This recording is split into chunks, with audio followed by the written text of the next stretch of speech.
Video બનાવ્યા પછી તારે કોઈ દુઃખ આવ્યું, હેરાન થયો? વિડીયો બનાવ્યા પછી મને લાઈફમાં ઘણી બધી પ્રોબ્લેમ થઈ છે અને મારા પરિવારવાળા મિત્રો એસએમ ઠાકોર ગબ્બર ઠાકોરને અપશબ્દ બોલ્યા હતા, તે માટે એસએમ ઠાકોરે અખત માતાની માફી માંગી છે.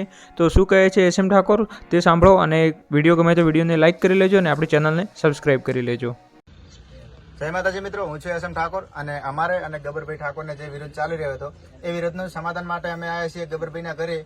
એમની માતાની હું માફી માંગવા આવ્યો છું, કારણ કે જે મેં વિડીયો બનાવ્યો એમાં એમના વિશે મેં ખરાબ શબ્દ બોલ્યા અને ઠાકોર સમાજમાં મારા કારણે ઘણા બધા ઝઘડા થયા છે. એટલે એ વાતનું સમાધાનને લઈ અને અમે આવ્યા છીએ એમના ઘરે.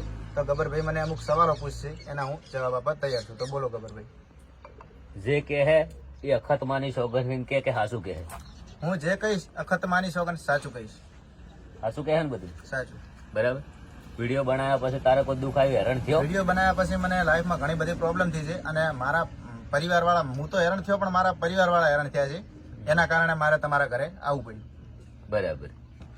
એના પછી અમે કોઈ ખરાબ નહીં કરે તો જે મેં ગબ્બરભાઈ ઉપર વિડીયો બનાવ્યો હતો અને ગબ્બરભાઈને ઘણા બધા અપશબ્દો બોલ્યા હતા એ હું કદી નહીં બોલું અને બીજી વખત સમાજની અંદર ઝઘડા થાય એવું કામ નહીં થાય.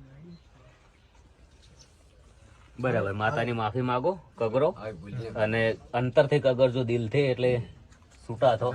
પછી ખાલી કાલે તમને કોઈ હરુપાર નું કરાયું, કોઈ જબરજસ્તી કરી એવું તો નહીં ને? તો સોગન ગાધા છે તમે?